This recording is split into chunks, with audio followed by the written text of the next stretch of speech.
to invite my brother to just give a breakdown of what we have done. Thank you very much, Honorable C.S. Joho, the Governor, the leadership of members of Parliament from Coast.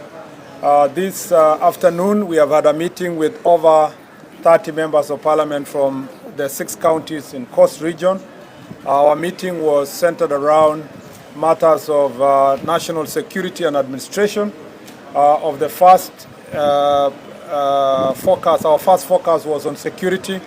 As you know, we were here last year for Jukwaa la Usalama in April, and we had a discussion about a number of issues that touch on the security, especially on gangs, particularly juvenile gangs, including matters that touch on panga boys and all these other juvenile gangs.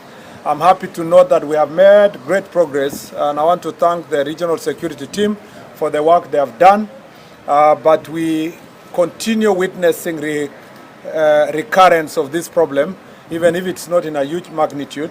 And our discussion was around how best we are going to ensure that these young people, once they are reformed, once they have been arrested and they have been disciplined, we find ways of reforming them and engaging them in other activities.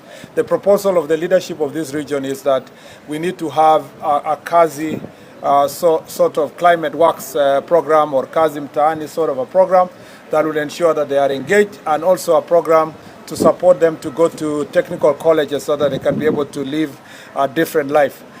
We know that part of the reasons why they are engaged in this behavior is that some of them also, there is a combination between criminal gangs and the question of drugs and alcohol abuse.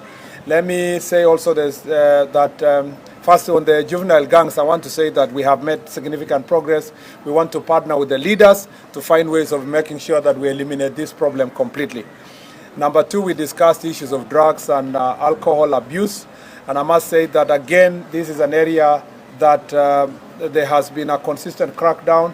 You know that recently in the high seas there was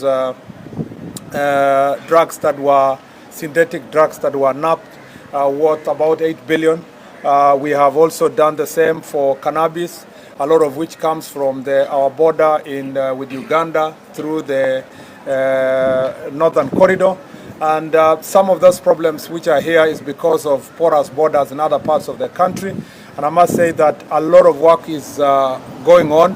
And because the president has declared that this is the year that we must work to eliminate the problem of drugs in the country, I have shared the strategies with the leaders, some of which, as the governor said, we are not going to discuss openly here.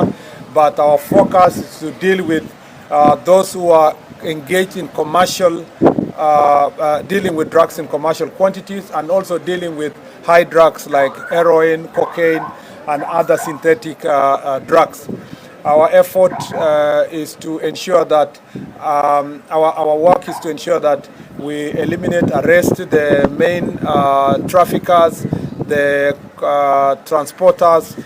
And as the president announced, we are going to go also not just for the drugs, or not for arresting them, we'll go for their properties, and to make sure that those properties are sold and the resources are used to build rehabilitation centers.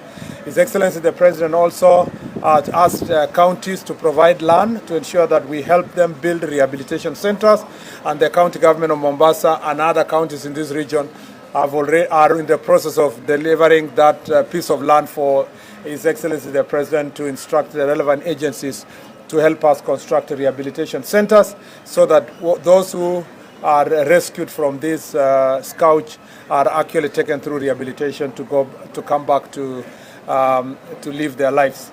The third issue we dealt with was the question of getting services closer to the people. In this subject, there are a number of sub-counties, divisions and sub-locations that were gazetted that are yet to be operationalized. We've done barely 15 in the old region locations, about 30 sub-locations, less than 10, about 5 divisions, and about also another 3 sub-counties. There are another 2 sub-counties we are going to operationalize immediately, and the rest of the divisions and the sub-locations will be shared based on principle of equity, depending on the kind of budget we get in this financial year, especially in the next supplementary budget, based on the proposals we had already made during Jukwaa la Usalama session. In this quest to get also services closer to the people, we have, as a ministry, we have agreed that all the sub-counties must have offices for civil registration, so that the birth and death certificates can be gotten or can be given to the people closer. There's been a paradox where IDs are closer than the birth certificate, yet the birth certificate involve very young people. So we want to make sure that all the sub-counties will have an office to start with for civil registration. On the part of registration of persons, which is National Registration Bureau, which deals with identity cards, there are nearly 500,000 people in Coast Region who are of adult age and do not have IDs. We have agreed also with these leaders that we will deploy our live capture machines, and these live capture machines are going to be used to facilitate registration. And we have asked the leaders here to work with us, with the national administration, to make sure that those people who require to be registered are registered. It's not about only, voting. People think about registration and ID based on elections only. But remember that these people cannot get affordable housing. There is no proper planning for both county and national government. They cannot get share services. And this is a challenge. It's also a challenge for border counties, where persons married from across the border have not gotten IDs and they're aging, they have become widows, their children cannot inherit. And that issue, we have agreed on a mechanism where the Immigration Office is going to visit Kwale, Taita Taveta, and the other border counties to make sure that those communities that have persons who are yet to be registered and yet married to Kenya, even if they came from other countries, are facilitated to get the necessary documentation and sort out this problem that people are facing.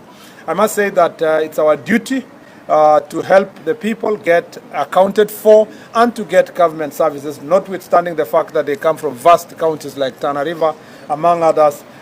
We have a process of deploying mobile registration kits, and we are going to work with the leaders and the chiefs to make sure that this is achieved. Other than that, I must say that I have requested the leaders here, we work together to end this issue of gangs and goons. Will require leaders to join hands with the security sector to make sure that we make our region safe. I must admit that, and all of you can agree, that despite the challenges we have, our country is more safer than ever before, and we are working very hard to make sure that safety and security is guaranteed for every citizen, because they are constitutional right. Other issues including police vehicles that we need, including strength of the police officers. As you know, we did recruitment recently, so the 10,000 police officers recently recruited are now undergoing training, and by September, October, they will all have been deployed to help improve the strength on the ground. In the meantime, we have agreed that we need to do rationalization so that the areas that do not have adequate officers are deployed, and women officers should be, at least there must be a woman officer in every police station to help deal with gender issues and give confidence to women who want to share their frustrations or report cases, particularly when it is gender-based violence, among others. I think this is a summary of what we discussed, Honorable Joe. We have agreed that as leaders we are going to work together. As CS Joe has said, we are working together as a team, and the principle of collective responsibility apply to all of us. It doesn't matter if I was here or not. Any cabinet secretary who would have been here would have had to address also issues that affect the government of Kenya, because we have a responsibility to assist His Excellency the President to make sure that every part of Kenya is covered. Thank you very much. Asante sana. Well, I'll take 3 questions only. So I'll start with you. My name is Tobias Church from KTN.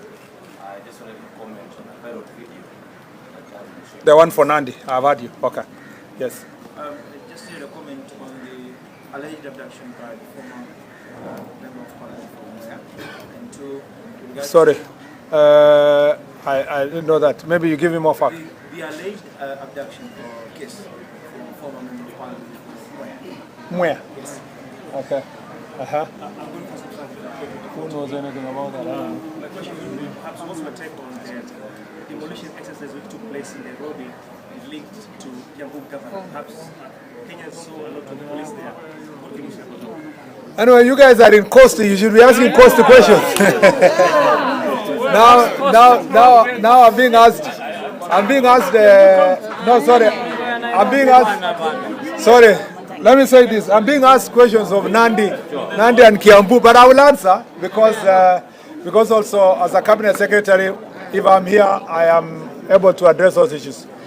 The issue of police brutality, particularly the video that we have seen from Nandi Hills, that is depicting some police officers beating young men who are playing the game of pool, and which is dated, estimated to be 10th of this month, is barbaric, it is unacceptable, it's inhuman, it's unconstitutional, it's illegal. And I must say that that is not what we expect of our police service. The question of police brutality is an issue that we must deal with, and deal with it firmly. I have professed myself in the past that I will defend police officers who find themselves facing prosecution because of doing their work.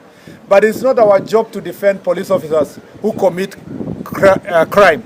And what we see from that video, prima facie, is a criminal activity, conglomeration. And I must say that I am sure the IG, you must have seen the IG has issued a statement. We consulted earlier with the IG. The IG has already deployed the internal unit team. The IPOA has also deployed a team to go and carry out investigations.